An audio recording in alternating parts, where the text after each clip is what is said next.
Hello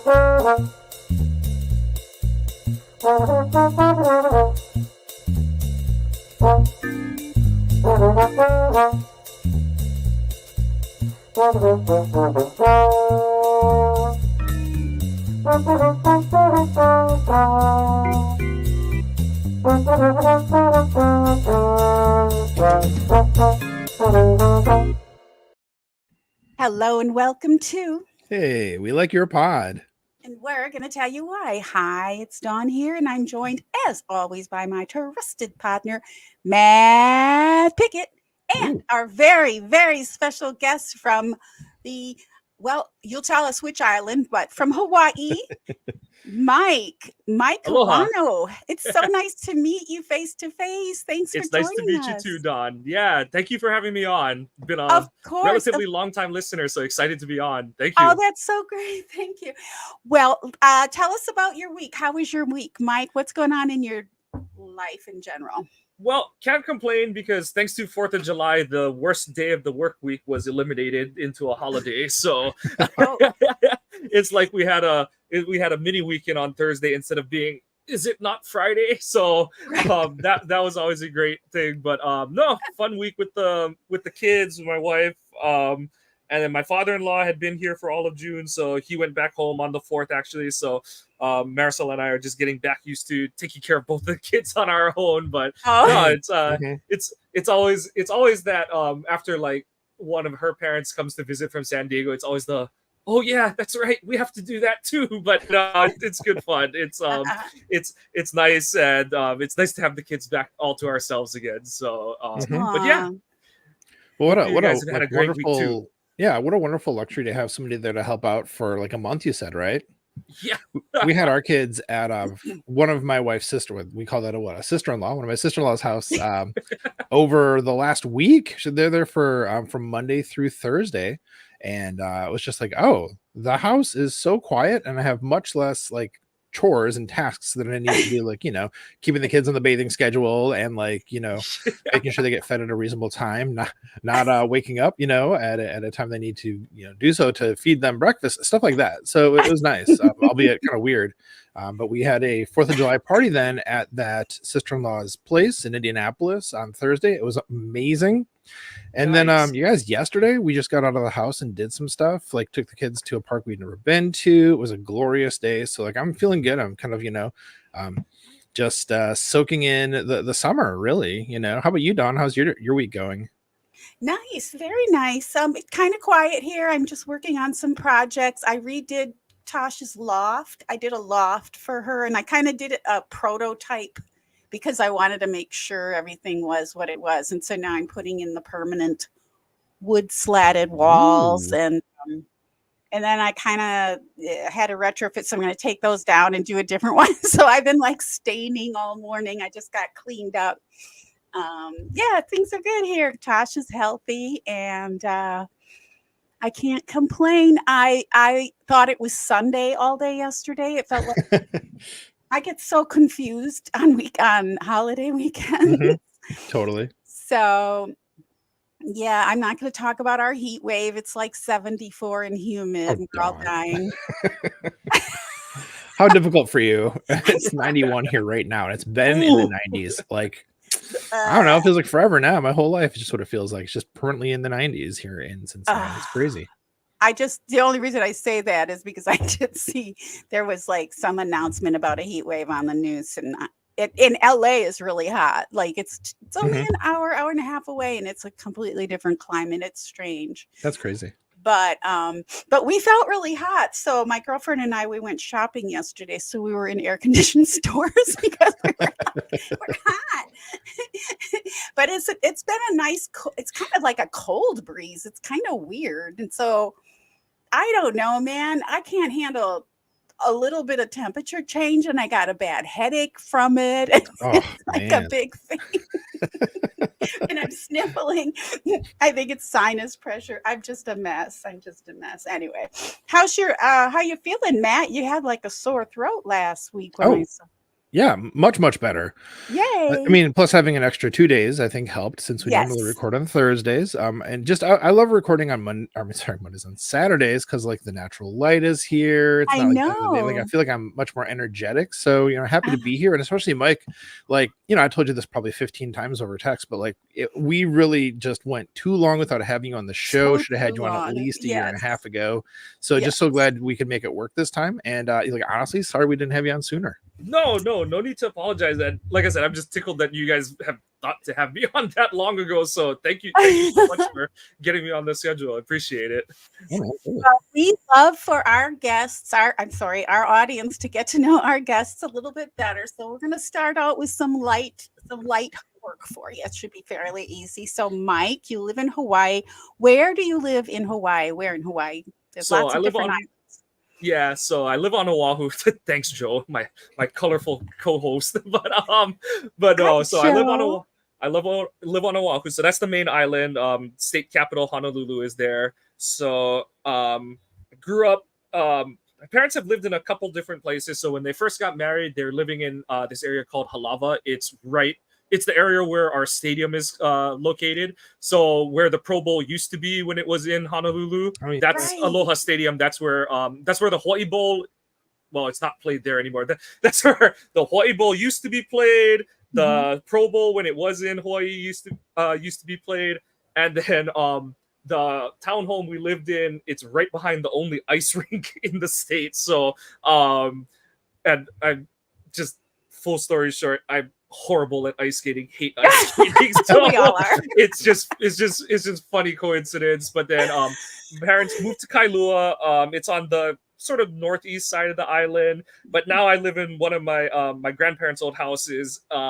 So in Kaimaki. So it's like, I mean, everything is so relatively close. I mean, you just drive that way for like 10-15 minutes and you're at the airport and stuff. So but it's funny because like, so this is my mom's old house, and then my dad lived like on the other side of one of the freeways from my mom, but because it's the school district line, they went to different high schools and stuff. So but it is just funny that like based on where you grew up, you kind of like let that formulate how you think of like that's how everyone's family is. So it's kind of like, oh, so wait, does everyone's grandparents not live like across the street from each other for all intents and purposes and stuff? So but yeah, no, I love it here. So like it's fun to be raising a family here, other than the fact that it's costing an arm, a leg, and someone else's arm and leg. But but no, it's nice. It's really nice. As you can see, the sun's out today. So yeah, it's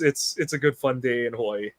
Oh, nice. That's awesome. Yeah, and Dawn was talking about like the climate that she's in, over in Carlsbad, and how it's basically, as we've learned over the years of doing this, always a perfect, seaside paradise. It's always like, roughly 68 degrees is kind of the impression I get, give or take like 10 in any direction. So like, is that like at all similar to where you're at, Mike? Or so okay, Dawn, I never realized you're in Carlsbad. So actually, Marisol is from Oceanside.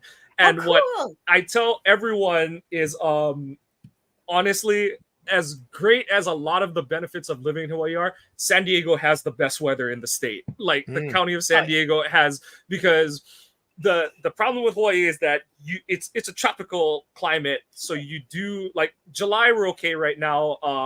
Some days, I mean, so my son has t-ball, and when his game is like it is today in the 11 o'clock hour, you're just praying that there's a breeze out there. Otherwise, you got 4 through 6 year old kids who are just all like, they're all drooping like wilted flowers out there. The kids are all like, "Coach, I'm hot, I'm sweating," and I'm like, "I am too," but I am too. But that's why I do say like, it's really interesting because like it's not as hot as the South, but you do get that humidity. And then I joke that our winter means it rains more. So like winter, it's just a higher chance of rain. It's like like November is the tail end of hurricane season. I guess technically now we're at the opening end of hurricane season. And then just because climate, ocean climate and all that kind of stuff. So just prepping for that. But overall, like this is one of the, this is why it's kind of expensive to visit in this time, because it's sort of that peak weather, like peak Hawaiian sunshine weather, and where before it gets super hot in the later summer, early fall time of year. Yeah. Well, all that rain is why you have all those beautiful tropical plants. Yeah. Yeah, it's just so nice. I've spent a fair amount of time in Hawaii over the years, not recently, but it's I've never been there during the rainy season, but I know it can really rain, and it's just so lush and beautiful. And I'm trying to think, what's the road to Hana? Yeah, it is just the road to Hana. Yeah. That's so beautiful. Going on up Maui. there. Yeah, on Maui. Yeah. I spent a lot of time on Maui, and some time, a fair amount of time in Honolulu also. And I have a friend he used to be a co-worker, and so my company would send us. Well, my company would send me, and I would put a team together and bring my people. And he was one of my favorite people anyway, but it was like every time we go to Hawaii, he had to come with. And he introduced me to, and his name's Kanani Mahaloni.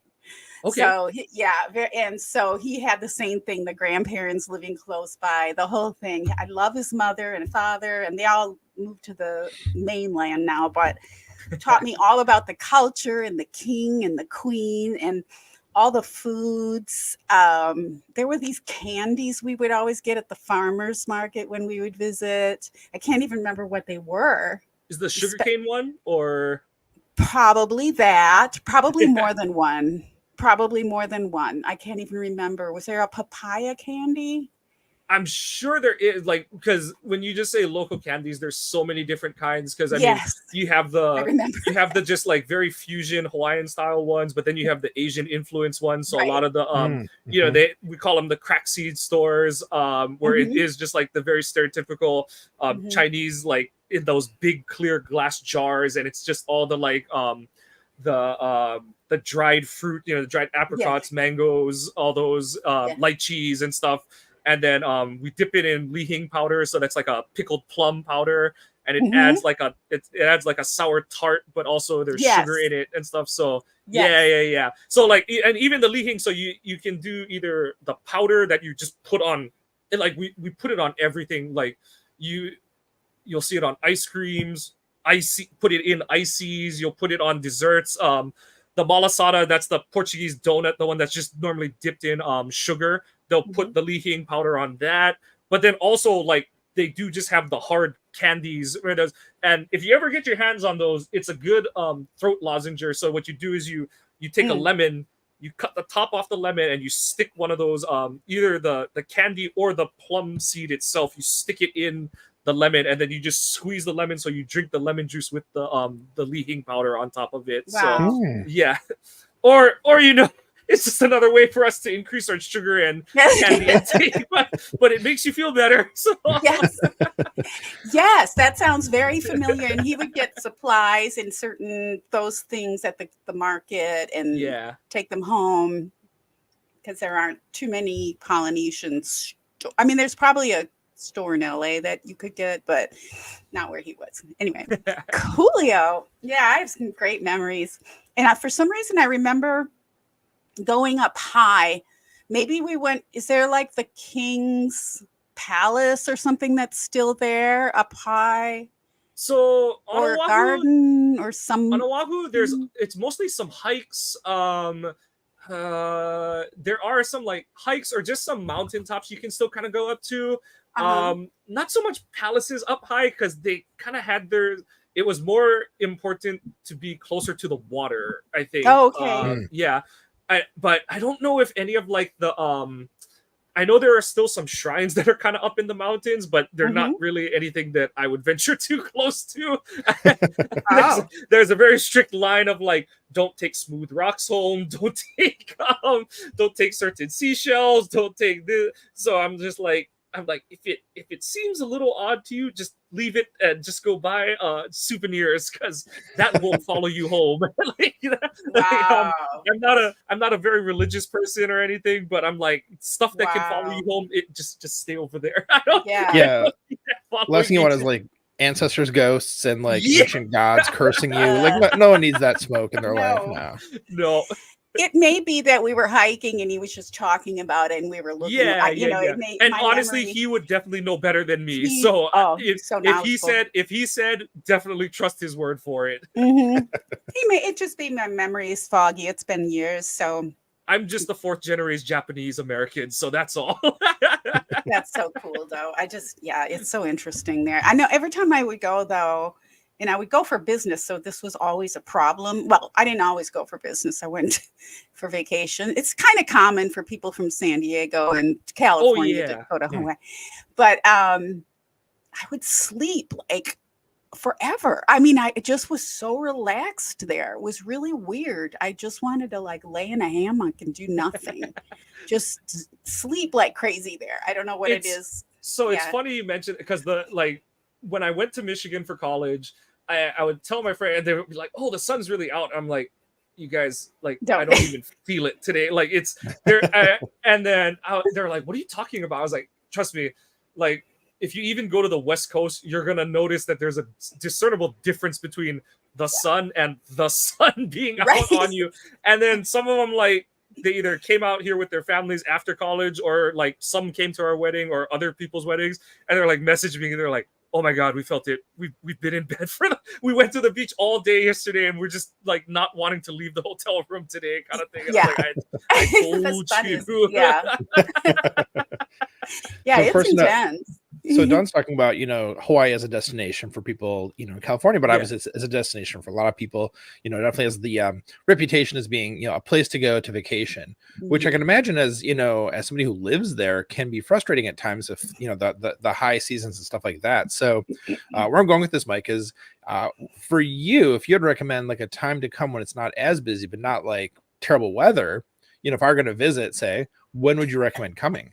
So honestly, okay, as much as I like talked up the rainy season, honestly, that like time that so the off-peak season, the two best off-peak seasons, or I shouldn't say two, the times to think about is like, when do kids go back to school? Sure. And when kids go back to school, you should come like that or the week after that, because that's when plane tickets come down. That's when hotel rooms are a little bit cheaper. You can kind of tell if you like go on hotels.com or whatever. You kind of take a look, and if you see like there's like a 50 to 100% or $50 to $100 per day price difference, that's when you know that you're coming to off peak and stuff. So like right after New Year's to kind of early February is one of them, and then I think it's between Labor Day and Halloween. So like.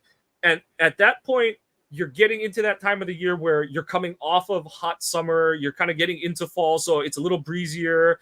It's not quite as rainy. The only trick with that time of year is certain beaches, because of you're getting into the higher peak wave time. So you can go to the North Shore, but we don't recommend you swim at the North Shore in the winter, the late fall and winter months, because that's when you're seeing like the 10 to 15 foot waves. That's when they would hold the late December is when they would hold like the Eddie Aikau surfing competition on the North Shore. And basically, like, if you search pictures of Waimea Bay on Oahu, it's this very nice like cul-de-sac shaped bay. There's a rock that you can jump. Well, they don't recommend you jump off it anymore, but it's like a 20-foot rock that you can jump off of and stuff. But like when it's the middle of winter and it's high surf season, that rock is underwater because like the waves are just that high and stuff. So it's give and take to everything. But honestly, I would say that those times of the year are, in terms of a price point, those are two of the better times to visit.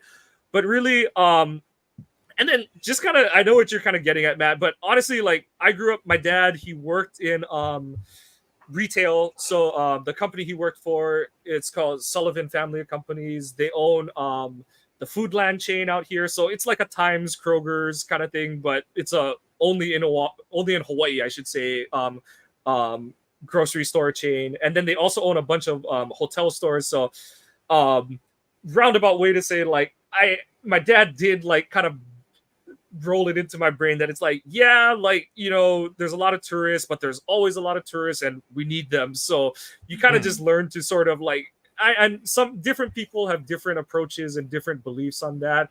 But I've always been under the like, it's all right. Like, yeah, like they don't know where they're going, or they're definitely lost or causing traffic or whatever. But we do need them. Otherwise, our cost of living goes way, way up. So it's, it's a give and take to everything. But that's what happens when, you live in a tourist destination. So you do just learn to roll with the punches kind of thing with it. Well, that makes sense. And I like that you find the positive in it, because like I can see it as it being a mixed blessing. That does make a lot of sense. Yeah. And so because there are like certain spots that I'm like I won't go certain times of year just because it's like, yeah, there's going to be like 4 buses out there and stuff. Yeah. But it's like, you do just try to take the off peak times, or honestly, even days where it is raining. And if it's not like a super like aggressive hike or something that you need it to be good weather, I'll go when it's like a little bit gloomy or rainy, because you know that there's going to be less people. But also out here, unless it's windy, it is a very warm rain. I don't know if you really experienced this, Don, and I never could explain this to people in the Midwest, but it's like it can look like it's raining everywhere, but you literally walk a block and it's not raining on the next block from you kind of thing. It can be pouring cats and dogs where you start, like you walk out of your hotel and you're like, what am I doing? And you walk over a block or two and you're like, where'd all the rain go? So it's the weirdest phenomenon. And it is. I don't know if you can, even in California, you don't really get that, but you'll just have these city block, and not even a mainland site, like not one of your guys' city blocks, like like a 200 by 200 foot block where it's just like rain, and you're just like, and we've even had it like on the baseball fields where it's like the younger kids are in the sunshine. Like, what's going on? So, it's where I live. I swear, because my mother will be like, "Oh, it's raining in Carlsbad, or it's raining in." It's like, no, it's not raining here. It never rains here. It never rains. I can go, like you said, 5 minutes either way, and it'll be raining. But I think it just has to do with if you're on the ocean or on an island. Obviously, you're on the ocean, so it just, there's like the shape of the land and all that affects the way things move, and the current or the wind current. I love rain. I mean, I'm always like, oh, please rain. It's so exciting. It just doesn't happen very often. So anywho, now I totally get that. And I felt that in Hawaii too. But yeah, the warm rain is just beautiful. And Matt, if you ever go, Honolulu Bay is real flat, so it's a great place to bring children for a surf lesson. It's really safe there, right? Okay. You agree? Mm-hmm. You wouldn't take them to the North Shore. No. But it's like really flat, like anybody can surf there. Yeah. And or even yourself, it's really fun because it's safe and it's just a bay. And so if you're going to Honolulu, that'd be with the kids, they would love that. And it's great for swimming too. These are good tips. I was gonna say these are good tips because we recently watched White Lotus, which if you've seen it, like the first season has just the most beautiful, camera work of places in Hawaii. And it's like I never really thought about going before, but after that it's like, ooh, oh no. So beautiful. I will say, like, I do tell all my friends and stuff, I know it's expensive. I know it's like a long plane ride, especially if you're coming from the Eastern time zone and stuff. You're guaranteed to have to fly like 10 hours or something like that. You've got 10 hours of either flight or if you like drove to Chicago, Matt, or something. But at least once in your lifetime, I do recommend going just to at no less to say I've been there, and you can cross it off your list of places to go kind of things. But I do think, especially you, Matt, with your kids, it's a good family vacation spot. So yeah. Well, of course, the most, I think the biggest draw for, taking my family to Hawaii, obviously, is seeing the Kawano house. So, huge destination. You'll be severely underwhelmed. You'll love it. You'll love it.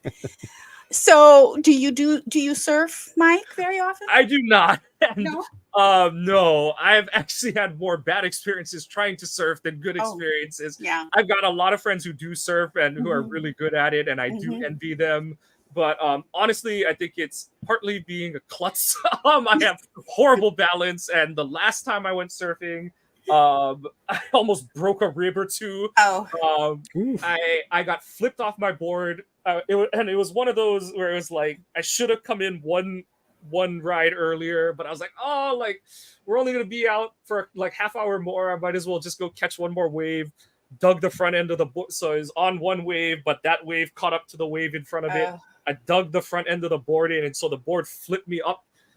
And as you're flying in the air, and you have one of those record scratch, I bet you're wondering how I got here moments. And you kind of flip over and come back down. And I was like, I'm gonna hit the board, aren't I? oh no. And you try to like Scooby-Doo out of midair to like dodge it and stuff, but and it's like, and if you've ever belly flopped, just imagine you're going on top of a plexiglass, like seal-shaped piece of thing, and I don't. And so my friend, he saw it, and then he just saw me like crawling up on the beach, and I just lying there. I was like, go back for me. You can catch a couple more. I'll just be here. Oh man. So, but no, I do like so what I will do is I'll do what's called bodyboarding, which is like you catch waves without a board and stuff, and so like you don't necessarily go out as far, but you do like get the tube, and I'll boogie board and stuff like that. But yeah, like standing on a board in the water and stuff, and like I love swimming, I love the ocean, like, but surfing has never agreed with me, unfortunately. Bodyboarding's a great. But don't let that discourage you, Matt. Maybe you and your kids will be a savant. So Mike, with how long has your family been in Hawaii going back? Sounds like you've got grandparents there. Yeah, so like I said, my family, so I'm fourth generation, so basically at the beginning of the 1900s, both sides of my parents' families came out here. So we've been out here for a while. And like on both sides, they've seen different things and stuff. They had different but similar upbringings. But like just on my mom's side, my grandmother's family did get interned during World War II. Meanwhile, my grandpa, my mom's dad, he always used to tell the story of playing with his friends on that Sunday morning in December 7th of 1941, and seeing like anti-aircraft shells falling on the lawns around them and stuff like that. And then he would end up being drafted at the end of, luckily, I know that, there's a chance that, my grandfather could have been Daniel Inouye or anything like that. But I'm glad that he got drafted at the very end of the war. So his, the height of his army career was actually bringing troops home from the Pacific. And then my dad's dad was younger. So he actually got drafted to Korea. That contributed to his fear of flying. He's on a training mission, and his plane almost crashed. So my grandma would joke about it all the time, because she's like, yeah, your grandpa didn't fly. He would take me to the airport, kiss me goodbye, and walk away, and just be like, go have fun, bye, love you, I'll see you when you come back, kind of thing. But and so that's why, like, I don't, my family and I, my parents took all of us, me, Marisol, our kids, my siblings. They took us to Japan a few months ago, and we're laughing because we're like, we look Japanese, but we are not we are American more than we are Japanese, kind of thing and stuff. So we're all like, my brother's on Duolingo, and like we're like, I'm like mainstreaming YouTube videos and stuff. But I know it's just really funny because we really are more American than we are we're Japanese by blood, but by we're American in our roots already at this point. We have become part of this country and stuff. So very much in terms of like getting into sports, getting into our hobbies and things like that. It's a lot of it is a very American. We eat a lot of red meat, steak, and stuff like that. We grill on the weekends and all. So like I played baseball, I played football, basketball, and stuff. So and my mom and dad are both big sports fans. There's certain points where my mom was probably a bigger sports fan at certain things than my dad was. So it's it's just a really, it just really does, not that my family is like a very outstanding case, but it just does highlight how, Hawaii is always called the melting pot of the Pacific. And Oh yeah. it really does just illustrate how, like, like my great grandparents came, they had a vision of what they wanted for their kids, their descendants and stuff, and we're still here, so it worked out in some degree. It sure did. Well, what about, okay, and I'll get off of this Hawaiian thing, but I just what about the hula? Because I watched the hula competition, every year, the Merry Monarch on the Big Island. Monarch.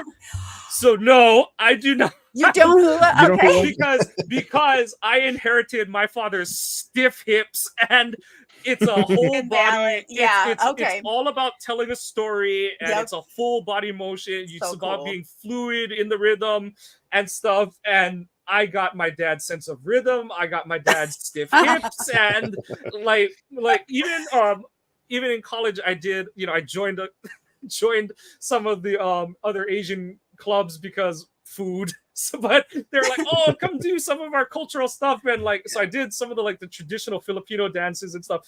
And one of the choreographers is like, Mike, it's not a sport. This isn't a football camp. You're not doing a rope ladder. I'm just like, this is how I move, so you're gonna have to deal with it. But some of the men's hula, I mean, there's so many different styles. But some of it is like the warrior ones. So the warrior ones, those are more the South Pacific. Like, I know you're thinking of like the haka from like New Zealand, or some of like the South Polynesian, so like the Samoan or Tongan style ones. Yes, those are more like the aggressive, like intimidating your foe kind of stuff. But yeah, in terms of the true hula, which is like Hawaiian, right, that's not up my alley. I live that to the professionals and stuff.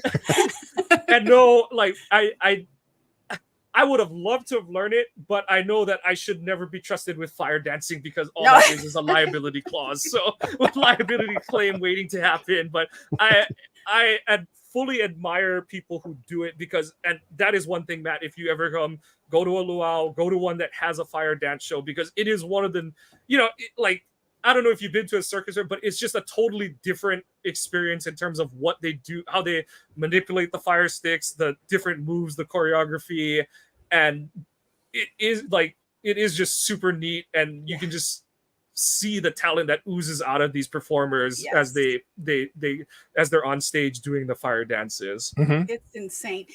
Matt, it's the Merry Monarch. They actually usually stream it on YouTube. Okay. It's a great thing for your family. It's like every different style of hula, and it's a competition, so it's the best of the best. And they're just, and like, that's a time. Do not go to the Big Island. No, don't go there. You will not find hotel rooms. No. Flights will be more expensive than if you flew from New York to LA. Yes.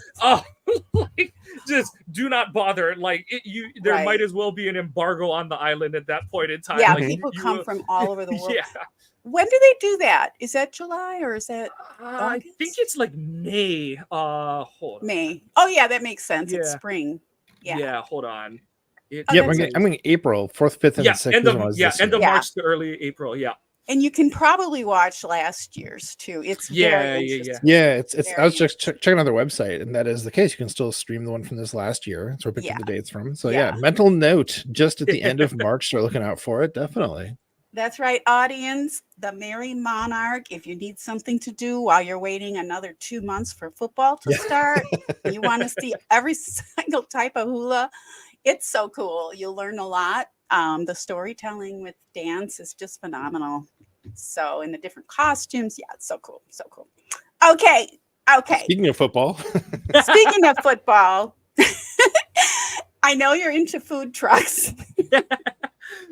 So I'll keep this one short. The sad thing is that most of those food trucks that I followed, they are no longer food trucks. They've either retired, become restaurants. COVID kind of like eliminated a lot of the food truck, or also some of them migrated to Instagram. So the account was started on it, but a lot of them have kind of gone by the wayside and stuff. different ways and stuff. But there's still like a couple Filipino ones that I follow around to see where they are. But most of them kind of frequent between 1 or 2 spots, and it's a pretty regular schedule. So it's not the same like safari hunt like it used to be. Oh, okay. And Matt, do you have like food truck festivals or lots of food trucks in Cincinnati? Is that a thing there? Oh or yeah, not that's as totally a much? thing. It's always a business model that just amazes me that people would put the time and dedication into such what seems like a fragile business endeavor, Yeah. especially like in a place like this where in the winter it's much less of a draw. But there's a lot of like, food truck takeovers, in parks and stuff like that. Mhm. But when I lived in Chicago, it was even bigger of a deal. And of course that was like, well pre-COVID, because I lived in Chicago from like 2008 to 2014. So that was, I think, when the food trucks really becoming a thing. And I mean, Yeah. man, Chicago obviously full of good food. So there's some really Oh, amazing ones yeah. out there. Yeah, for sure, for sure. So how did you become a Packers fan from Honolulu? Let's talk about this. So out here, because there is no sports team, it's a lot of either family peer pressure or it's you just latch on to players kind of thing. So, but so the funny thing is, before I was a Packers fan, and I know this made my dad really question life at that point, but we're just watching like highlights one day, and I was like, I like that team, and he goes, what team? And he goes, I was like, he goes, the Dolphins. I was like, yeah. He goes, Dan Marino, you like Dan Marino? I was like, no, I like them because they have Dolphins. Kind of just like, I need another beer. But of course, he used to cut me some slack because I was like 3 or 4 at the time. Right. So very, very simple-minded and impressionable. But so when I was 5, I was watching a Monday night game with him, which is like Monday afternoon out here. But it was the Favre when he threw the 99-yard touchdown against the Bears game. And like a lot of people of my age, I know Westendorf has said the same thing, where it's like Favre could walk on water to all of us. We would jump in front of a bullet for him and stuff. So like that was my link into Packers fandom, and I was like, yeah, here's this guy who would like get run over by a bus and still play in a game for this team. And of course, like what helps is like the Packers go to win the Super Bowl the very next season. So it's like, oh my God, this team is awesome. I love, there's Reggie White, Leroy Butler. I didn't understand the ramifications of signing Andre Rison in the middle of the season, but Antonio Freeman was a hero for me and just it formulated into, that's the team that I followed. One of my best friends, he has family from Wisconsin. So and then we have a bunch of other friends from school that we went to that we're all still in like a Facebook message group where we're just like just ripping on the team or like celebrating or ripping or like, oh, Jordan Love, he sucks. Like, what are we going to do? Like, this plan has totally failed. Like, that was us 10 months ago kind of thing and stuff. And so, but it has just, and it's because like, there's so much like California influence out here. There's so many San Fran fans. But you just do have fans from everywhere because you have people who are, even recently are like transplanted to Hawaii. So you've got guys who are true Patriots fans because their families from Boston, East Coast influence and stuff. So it's neat. You have a lot of different teams. You'll just randomly see different flags getting flown around as you drive around the island and stuff. And a few that you're like, you could pick any other team and no one would question you. But also I'm like, I get it. That's your team. But yeah, it's been a almost 30-year love story with the Packers at this point. And that's out of all of them, that one out of the professional sports teams, that is the one that I like cling to the most in terms of like what brings me the most joy and what hurts me the most when they disappoint me. So it can hurt. Definitely a two-sided coin for sure. And Don, sorry to interrupt there. Just gonna say real fast that we so often hear from people that they picked up Packers fandom from like their family, from like especially their dads, their uncles, their grandpas, what have you. So it's always interesting to me to hear somebody who didn't have that. But of course, the thing I gotta ask is like, are you now actively passing that to your kids? So actively in the sense that, yes. Okay, funny story.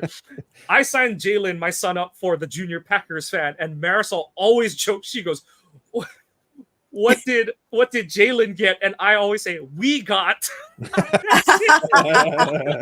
we got stickers, we got a printed autograph picture of somebody. So we have fun with that. But honestly, the big thing from it, because Marisol's from Oceanside, so obviously it hurt her when the Chargers left to go to LA, but she's still a Chargers fan. We do not pit the two. And obviously Jalen is only 4, Kobe is 1 at this point, so they're very young still. But you know, there's the influences. They have their T-shirts, they have their onesies, they have their caps and stuff.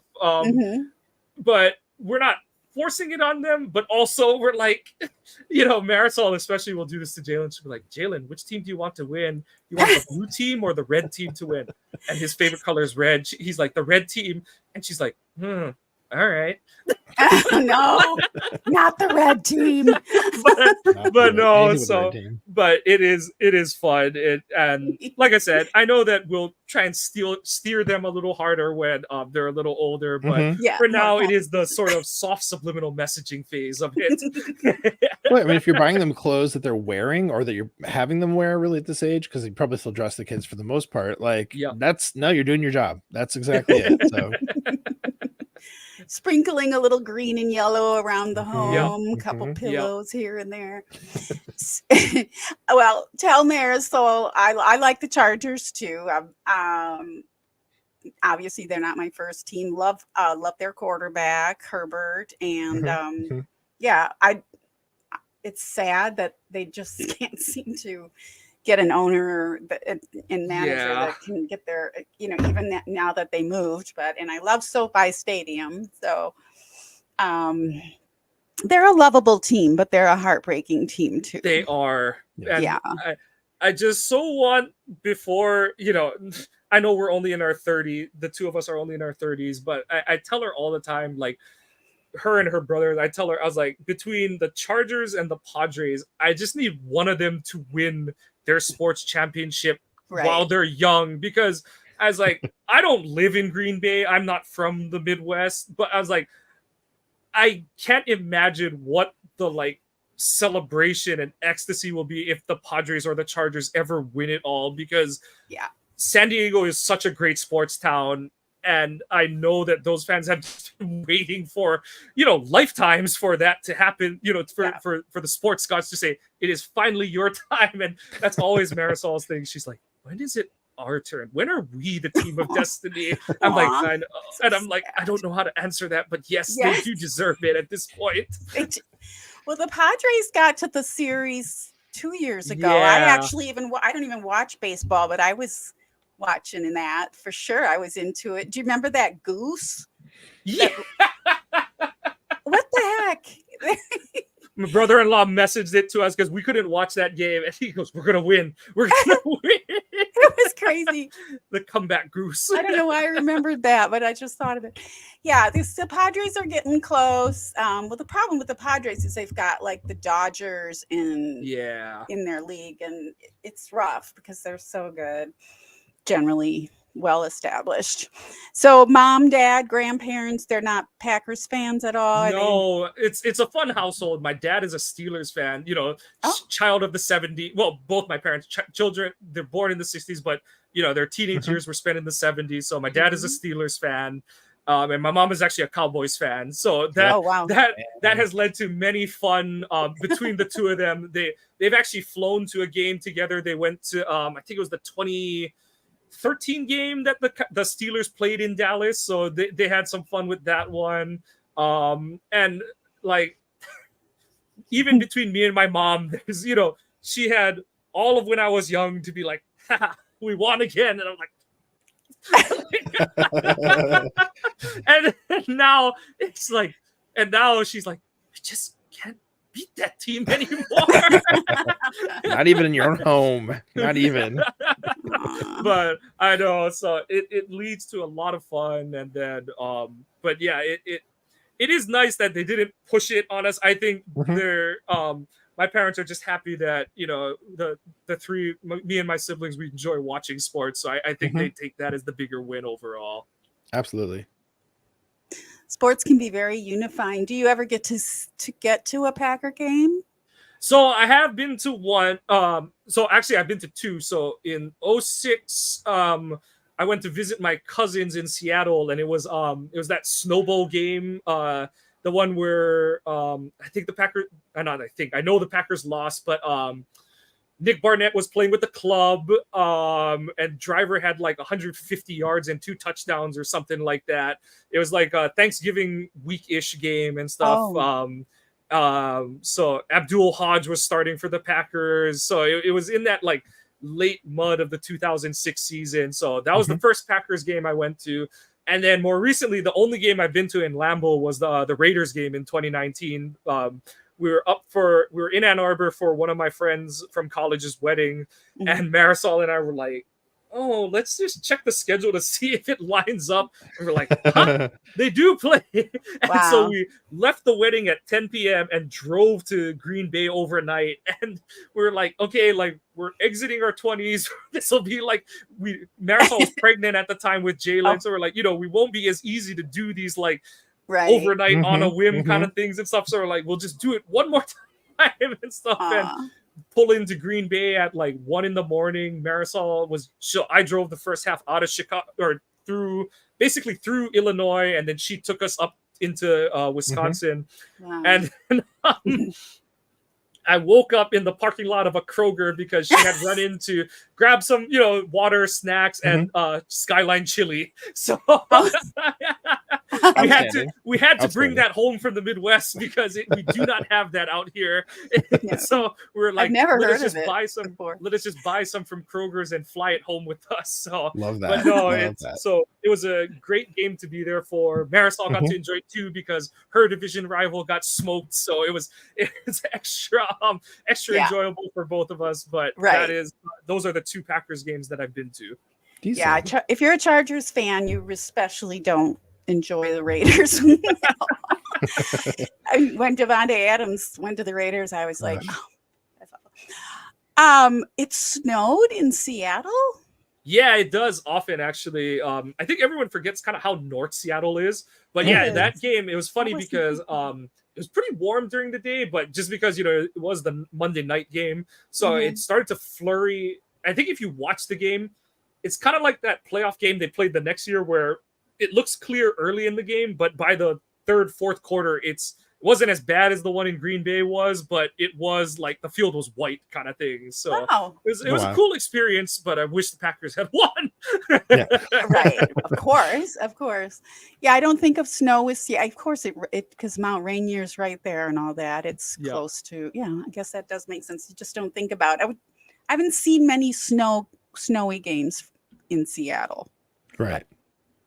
Well, cool. Okay. So, Wes Hodkowitz, one of my superlatives, we'll just do it right now. He's been doing questions for fans and then putting them up. And there's one that just there's a lot of tear jerkers in there. So I'm stealing one of his questions and going to give it to you. Have you had a noteworthy event that's associated with a Packer game in your life? So the question he has is, how has a Packers game impacted a noteworthy event in your life? And I'll roll this in with one of your other notes that you have down. So it's with my wife actually, and who is the biggest supporter. She watches everything that I'm in. She tells me how good I am at this. She reads all my articles. She lets me do all, she'll watch the kids while I do. Every once in a while, I'll bring one of them in while I, just so she can nap or something. But so I just want to say thank you, Marisol, for letting me for letting me pursue all of my wild and weird sports blogosphere stuff. But so actually, this game was the day that I proposed to her. So it was the 2015 Cardinals game. So once again, a Packers loss, but that's how it ties in. So it was our 5th anniversary. And we were on Maui. We were at the Grand Wailea. Matt, this one is a bit, if you're on Yelp, it's in the $4. Yes. It's in the $4 sign range, but it's got like 5 different pools that are linked together. The hotel is in a U shape, and just look it up. And that's your pie in the sky. One of your pie in the sky ones to save an extra shiny penny for Matt. Right on that one. But so we're there for the whole weekend because it was President's Day weekend, so it was a 3-day weekend for us. So I knew that I had wanted to propose to her on Saturday, and so but the kind of the keys to it was I was like, I didn't want a lot of people around because I didn't want the whole like Hollywood like everyone's coming. Yes. And I know Marisol hates being the center of attention. So and she was like, yeah, I don't need. She had like strictly told me that like she's like it can just be the two of us when you propose. So you know and the day is going on. You know, we go around. I literally have the ring in my pocket like all day. One because I'm like can't let the moment pass by and. But also like don't lose it kind of thing. But so I'm like, screw, you know, we'll just do it at dinner. They have this one restaurant. It's named after the state fish. Is the Humu Humu Nuku Apua restaurant. Triggerfish, Matt. The colorful triggerfish. And so it overlooks the horizon. You can see the sunset from from where you eat and stuff. So you know, the game has started at that point. The Packers, when we left the room, were up at the time. I think Demarius Randall had just intercepted the ball. So we're eating dinner, still crowded. So I'm like, like, I don't want, I was like, this is even more, you know, high profile than I know either of us would want it to be. So we let dinner play out. Packers lose as we finish dinner. Like, you know, send it to overtime as we're waiting for the bill, lose in overtime after we pay the bill. And so Marisol goes into like, oh my god, like he's gonna be so upset. Like, what do I do? What do I suggest we do? Like, do we go places? Do we try and get dessert? Do we do something? And yes, she is not expecting anything at this point except a depressed, despondent Mike at this point in time. And so I'm like, oh, you know, why don't we just hang out, the two of us? And she's like, fine. I'm like, you know what? You know, we took some pictures at that gondola earlier. Let's go back. Let's go take a couple more. And it's like pitch black dark. she's like, you know what? I'm not going to deny him this. He needs this because he is so depressed about his Packers that I'm going to let him have this one. Bad picture be damned. Take the first picture. I'm like, oh, look, see, with the camera flash, it actually came out pretty good. And she's like, oh, yeah, it did. And then do the very like, oh, I'm going to set the camera up again. Why don't you go set yourself up? Turn around on the knee, have the ring. So, yeah, it's one of those that I'm like, it's just a fun, like, yes, I leveraged the Packers loss too. Just have her not expected that having a proposal be the farthest thing from expectation on her mind. So yeah, I love that. So that answers the next question: is the person who supports you most, so you can do what you do for the Packers blogosphere, which is a lot. So thank you, Marisol. Yes, thank you, Marisol. She, you We know, love she that. supported me, and you know, I know that there's times where I drift in the moment where, you know, I should be not on the blogosphere. She's given me, you know, so much leash, and also roped me back in when I need to be roped back in and stuff. So all the freedom that I have to do, you know, podcasts, articles, just posts in our threads and stuff like that, Matt, I owe it to her because she holds everything down and is always so encouraging. And it's like, yeah, because my thing is like, I hate the sound of my own. It gives me like the icks to hear and watch myself on video or like in a pod. So like I joke with Joe all the time. I was like, you do understand that I'm never going to listen to one of our podcasts after we do one. And he's like, that's fine. I don't really either. And so it's always Marisol that's Marisol's the one that's like giving me a lot of pointers. And you know, like all of our guests too, like Perrone, Jason Perrone, Dusty, they've also given me feedback like, hey, like slow down, do this, you know. And Joe is also really good about reining me into and stuff, but Marisol's the one who's like, listen to all of it. She's like, I like the episode, but why did you say that one thing? Or like recently we've been doing just because it is the dead point of the off season, so Joe and I are like, you know, we'll put up polls on the Twitter account, and he's like, you know, and she's like, once again, you guys didn't pick food. What the hell, Mike? I'm like, it's not me. It's not me. I can't sway the vote. She's like, yes, you can. Change the answers. I love that. Like, you have an editor. I think you're a handsome man with a lovely voice. Let me just say that. Thank But you very much. we kind of haven't like directly mentioned very much like what it is, like your actual endeavors in the blogosphere and in the podcast. Like, tell us exactly what it is, so all our listeners and viewers can definitely check that out. So a lot of what drew me in was just being able to talk football, mainly Packers football, with other people.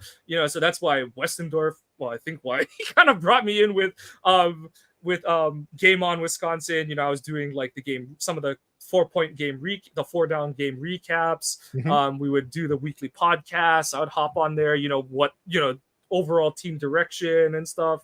And then with Joe, we just, a lot of it during the regular season is we touch on, how the team is looking in the games, progression of the players, roster building philosophy. That's why Joe and I, we do love draft season, because it's like, what direction is the team going to go in and stuff. But really, I do just enjoy talking football.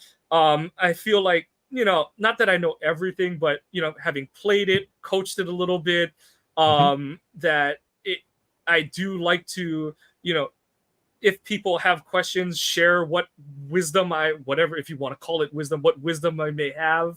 And also I love to learn still about, from, I played slot, I coached slot receivers, but I do like to hear, the perspective of the game from other people who played or coached other positions, because I do think you learn a lot more about, coverage philosophies or play progressions when you hear it from a quarterback's point of view, you hear it from a DB coach's point of view, or someone who played DB, or even from like a lineman, either offensive or defensive lineman. So I do just, just learning more about the game. It's very intriguing.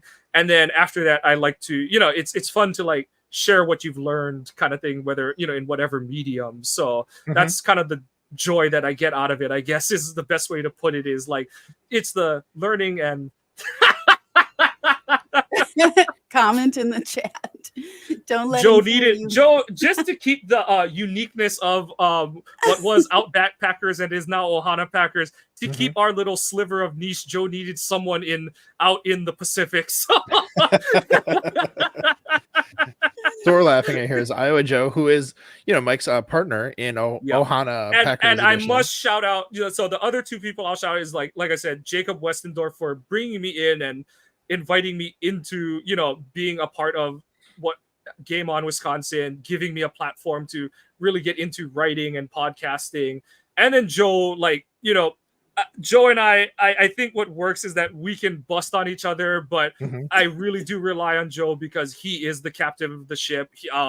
Especially because I joke that I'm the tag-along, I'm the one with kids and stuff, and he does just kind of make sure the show goes on the days where like Father's Day I was sick. My Father's Day gift from my kids this year was an illness, so Joe kept that going. When family stuff comes up, Joe's just like, yeah, I'll figure it out and stuff. So thanks to Joe for being the captain of our ship at Ohana Packers Edition. But I know that you guys still have other superlatives to do, but I just wanted to say, I know I've got to jump off in a bit, but I wanted to just say thank you so much for having me on. Honestly, it's an honor to be on this pod. I've listened to you guys so much, and it's really been helpful, because it's helped me find a lot of other people to follow and listen to. So I know that that's kind of what you were hoping the resource to be. So, or one of the angles of it. So I really have appreciated that. And I never thought that I would be invited on this show. So thanks so much, Don and Matt. I'm sorry that I'm going to have to jump off in a second, very unceremoniously. Yeah, no worries. Thank you very much. I had a blast. Oh, it was so good to see you, and kisses to Marisol and the kids. And thanks for letting us all get to know you a little bit better. No, absolutely. All right, Mike, have a great day. You too, you guys. Have a good evening and afternoon. Yeah. Yes, thank you. Depending on time zone. That's right. Thanks so much, Mike. Bye for now. Thanks, Don. Thanks, Matt. Take care. Take care. Delightful. Oh, I know. It's too bad we ran out of time to hear his superlatives. But what I'll do in the tweet that I put out, I'll just like kind of invite him to throw onto the tweet like what his superlatives were going to be. Because he said he had some, Oh, so good we'll make idea. sure that people still get to at least through some form get to see what it was he was going to shout out. Because I'm very curious, of course. But I do want to say, kind of to echo a little bit of what Mike was saying there, is just a big thanks to Joe. He's been a very steady audience member for us. Has been a great supporter, and so Joe, we appreciate you, man. We do, Joe. We love you, and so glad to see you in the chat almost all the time. So it's just fantastic. Well, I'll get started with my first. I think I have two superlatives. I think I touched on one already, but I was just so excited to read from Wendell Ferreira from A to Z Sports. The Packers 2024 schedule, game by game predictions. Green path to a new playoff run. And he takes each team, what he thinks win or loss, and why.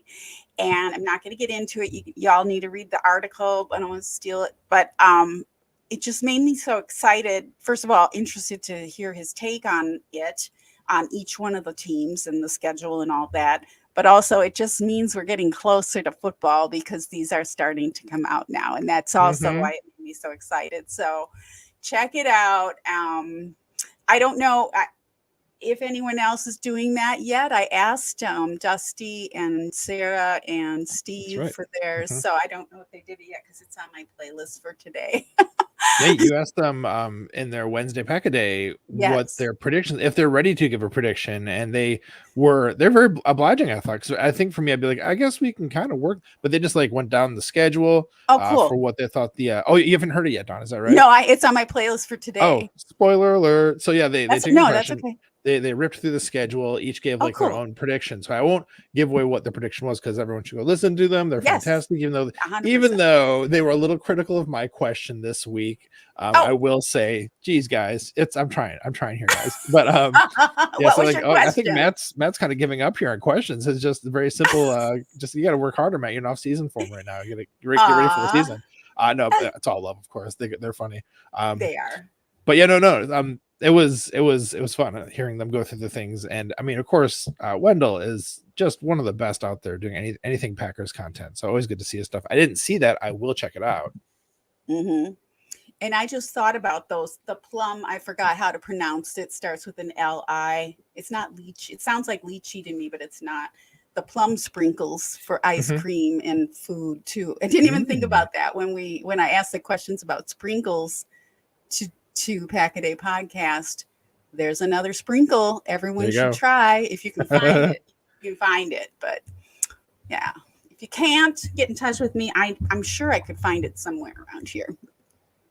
Yeah. So what's your first superlative, Maddie?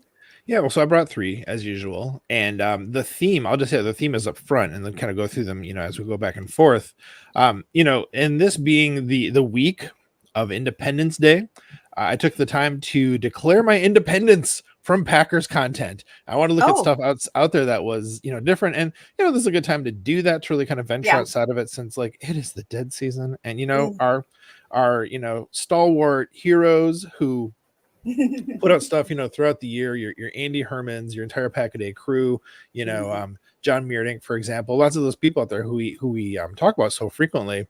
They're doing their best, and it's amazing what they do. But I was like, I just need to get away from thinking about the Packers, especially because though it's coming up soon, it's still been so long since we've had a game, and it's to the point where I think also with the anticipation of it coming soon, it's just like, man, I need to get my mind off of it because it's almost saddening some days. It's like, I know. Why can't we just have a football game? Well, there are times I can't listen because I get too up. It's like, I just can't. I don't exactly too much anxiety or whatever. Yeah. So in this week of declaring my independence from Packers content, I still listen to a lot of stuff, of course, but I want to highlight 3 different non-football podcasts this week.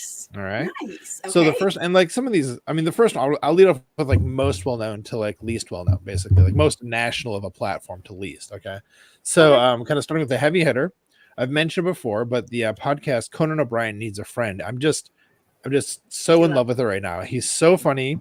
Conan O'Brien is a great like interviewer, and of course he has like, you know, decades in the industry of doing that, obviously from starting his, you know, tenure as the host of NBC's late night show in 1993 and then going through various networks he's been on. And so, you know, once his show on TBS wrapped up, he really devoted himself to like building the podcast. He's been doing it for 2.5 years. And so it's him, his personal assistant, Sonam Obsessian, who's a really good foil to him. Like she'll bust his chops a lot and he'll kind of like make jokes about her. And they're really good at just like, you know, busting each other's chops. And also the producer, Matt Gorley, is on there. And he's also kind of provides sort of a glue to the group. But then, of course, you know, Conan with his like long career in show business has just like the most amazing guests on the show. And they're people who, you know, who actually are basically his friends, people he struggled with friendship with over the years. So there's a lot of love. He'll be like very genuine to say like thank you for like being my friend. He'll get into that, but then like in the next breath, you know, kind of make fun of them. So like the vibe's a little chaotic in the best possible way, and it's always really funny. I'm always laughing out loud when I listen to that podcast. So there are so many back episodes, like I said, 2.5 years. So it's like if you think of a celebrity, like a funny person especially, you probably at some point have been on there, so you can kind of search through the back catalog and find that. So yeah, if you're looking for a laugh, if you're looking to get away from some Packers content, Conan O'Brien Needs a Friend is just about one of the best ones you can find out there. Highly recommend. I like it, Maddie. I like that you're veering off into the Neverlands of non-NFL like I do often. That's so cool. I know following your lead, Don. I know you do that anyway. You just don't always talk about it. Let's see. What's the next one? Okay. I have 3 actually. Actually, I had 4 because I put one in the top. I'm just gonna say most happy me because Ronica Stone signed with the San Diego Mojos again this coming season. I was worried that she might not, and because people trade and get offers and whatnot, but I know she loves it here. You know, she's a California girl. She loves San Diego a lot. Who wouldn't? So that was announced this week. So yay. Nice. My second favorite athlete in the world. Well, they're both my top 2. I can't even say which one's my favorite. 1A, 1B, and it maybe switches from day to day, right? Yeah. And by the way, I made the Jordan Love icon a little bit bigger here because of what Mike was saying at first. Oh, Jordan Love's going to be bad. Like, don't say that. You can't say that on our show. So I made his icon a little bit. Oh, to balance it out. He was just talking about, you know, with his friends, I think, you know, in that first half of the season when it was more of a roller coaster and less certain that he was going to be what he became, the amazing talent that we saw in the second half of the season. My goodness. Well, what a fun progression that was to watch. So fun to watch. I don't know why, but I just never doubted from the time he was drafted. I was like, this is the right move. Let's go. You know? He wasn't even, I think he opened up a Twitter account and there were just a couple followers, like one of the first followers. And I'm like, welcome. And a lot of people were not so happy, but hey, I just believed. I think, why? I mean, I'd rather do that and not be miserable and be disappointed, like, I guess. But I didn't think I was going to be disappointed. Sure. Yeah. Excellent. What's your next one, Maddie? So my next podcast that's non-Packers that I want to highlight is called Text Me Back. So this is full credit to my wife for picking this up and showing it to me. So we listened to it a lot in the last week. Like in the car, we would listen to it. We can also you can watch the episodes, watch and listen on YouTube, like with so many podcasts now. So even like last night, we just put it on TV while we were doing stuff. And so this is Lindy West and Megan. I should know sometime. Megan, I should have her name. Sorry. She's amazing. So let me just get her name really fast. And so Lindy West is a author and former journalist. She doesn't do as much like writing for newspapers and stuff now, and podcast co-host, obviously. And she is amazing. And her friend Megan something, they have this like very long-standing friendship. And they're super funny. Megan Hatcher Mays is her name. My apologies to Megan for that. It up right now. Yes, Megan Hatcher Mays. So yeah, long time friendship. So you know, they have their like inside jokes that they bring the listeners into. It's a combination of like politics and humor, and them just talking about like kind of the silly things from their past. It is extremely funny. I Oh, I think as like a show it. that like has grown a lot, but it only just started last November, so like it isn't Hmm. huge yet, like some other podcasts are. But it has everything it needs to become amazingly huge. It's so good. It is so good. I think I'm 8 or 9 episodes in now, and I'm just excited to hear the next one. It's one of those podcasts that's so good. You just want to hear what happens next, what they talk about next, and Ooh, especially trying to get caught up to the modern day, because they talk about current events and stuff. So like just trying to get to where we are now. So I'm getting the weekly episode as it happens, instead of thinking like, well, what was happening back in January in the news, that kind of stuff. But yeah, really, really good. Text me back. Can't recommend it highly enough. I like it. I heard somebody else recommended that, or I heard it somewhere Oh, yeah? about it. So that's going on my playlist. Thank you. Thank you very much. I think you'll like it. It's really good. What's your next trailer, Don? What you got? Yeah, another off season. This is best tweet and most confident, either or. And also, I'm retweeting every countdown that I see, countdown to when football starts. So this was a few days ago, a few days ago, from Aaron Rodgers' doppelganger, our friend. Rodgers at this point on his Twitter. Rodgers. 65 days until the start of Jordan Love's Super Bowl MVP season. That's right. Manifest it. More than just a countdown, a little extra spice or extra sprinkles on that countdown. So that made my superlatives simple but effective and exciting. I'm just ridiculously excited. I want summer to be over so bad. Come on. Seriously, just get to it. Watching football. Yeah. And what's your final, Maddie? Yes, my last one is one that our friends do. This is Watching Stuff, where Dusty Evely, Aaron Ellis, and Monty Moore are, of course, watch through the MCU movies. There's also the Star Wars ones that Aaron does with Dan Kotnick, worth mentioning, even though they're not quite as regular, not quite as frequent. And I love watching this because like I listen to that one like every week. I've been listening to it pretty much since they started doing it because we love those three. They're amazing. And it is a really good like weekly something different than the Packers, but it's still people who do Packers content for the rest of their stuff. So there's that connection, and it kind of goes to the that whole really cool notion of like there's this community of people who share an interest, in this case the Packers, but within that people who find each other who have a different shared interest that they're very passionate about, who then have a chance to like do a side project that's just as fun as the work that they do for Packers content. So for those who haven't checked it out, what are you doing? It's amazing. But they started from the beginning of the MCU movies, so all the way back to Iron Man, and kind of been working their way through stuff. Then they've gone on to like things that were also Marvel properties or became Marvel properties. Like they're just they're doing Deadpool right now. They finished the X-Men just before that. They also explored like the Blade trilogy, for example. So kind of going all over with the Marvel stuff, both the straight up MCU timeline, but also movies that are Marvel movies in some connection to them. And yeah, I mean, because it's cool because Dusty and Monty both basically grew up comic book nerds. I think they'd probably use the same phrase, and so like their deep knowledge of that, bringing that to the discussions with Aaron, who is like much newer to it. And, a little while ago, maybe a couple of years ago, she watched through it. It was like live tweeting as she would watch through the movies.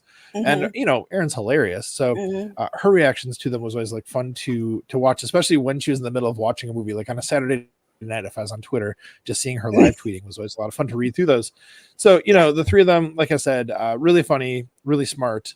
It's a great listen every week, and obviously because it's not even at all Packers, you don't even have to be a Packers fan to listen. It's not like you're not missing anything or you're late to the party, because you're not down with the Packers fandom. So always a great listen. I think it'd be amazing if their podcast really took off, because it's got a different entire audience who might be interested in it, and it's a good time. It's good. It's good. It's a great podcast. And I would venture to say those are not films that I have seen any of. That genre isn't something, but I have a feeling I've been tempted to listen just because I think it would be great to listen to, even if you didn't see those. I haven't yet, but something I will probably do because Yeah. you talk about it a lot and they're great. So Oh, they're anything they do is going to be great. Exactly. And it looks like Iowa Joe brought a bonus superlative. Ooh, thanks, What Joe. does it say? Best newbie writers. Carlos Silva has Ooh. been amazing so far. And Cole Reedy just joined and had a real banger of a first article. Well, thank you, Joe. That's fantastic. I did not know that. I do follow Carlos. I'm not sure about Cole. I'll check it out for sure. Yeah, same. Good recommendation. Thanks, Joe. Thank you, Joe. Well, Maddie, any final thoughts before we bring her home, or do you want to wrap her up? I would just say, make sure everybody that you are touching grass, get outside, experience life a little bit. Yesterday was it's kind of rainy here yesterday morning. And so my wife and I are both kind of like, man, should we just hang out at home? And then I was getting kind of stir crazy. And I said, you know what, let's just get the kids. Let's just go do something. I'd mentioned at the beginning of the episode, we had a fun time going to a new park. Yeah. And it was funny because at the end we were all like, huh, we could have just sat at home all day, but getting out and doing something was so much fun. And, so just get out there, people, enjoy the beautiful summer, just live it up. Just have a summer, Have a summer. I love it. Yes, for sure. I take that for granted here. So I know it's easy for me to say, I just want summer to be over because it's not ever here. It's always really, summer there. It's different. So yeah. But for sure, enjoy yourself. I love it. My mom, for example, who's late 80s, I never hear from her during the summer because she's so busy flitting around. She's busy anyway, but she loves when it turns spring and summer. So it's fun to feel that through you and through others who are. It's a little bit more precious to you. So it is. Yes.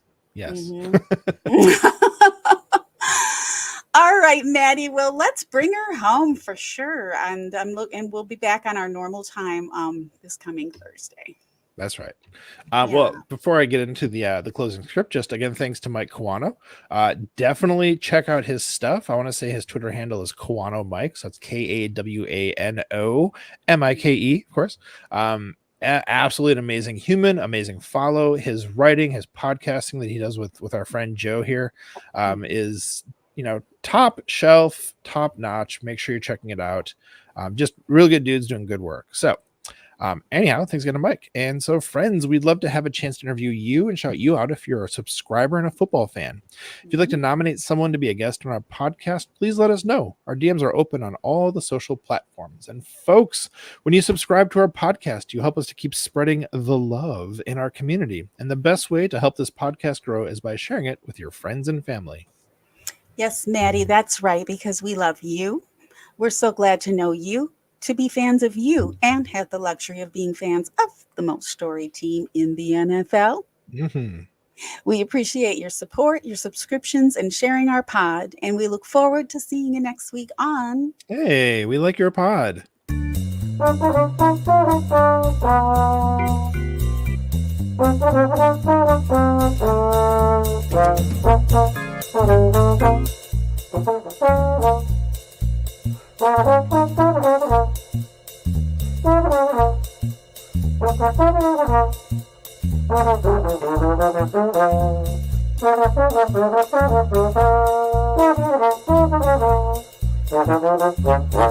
Football in general comes down to discipline and people owning their roles.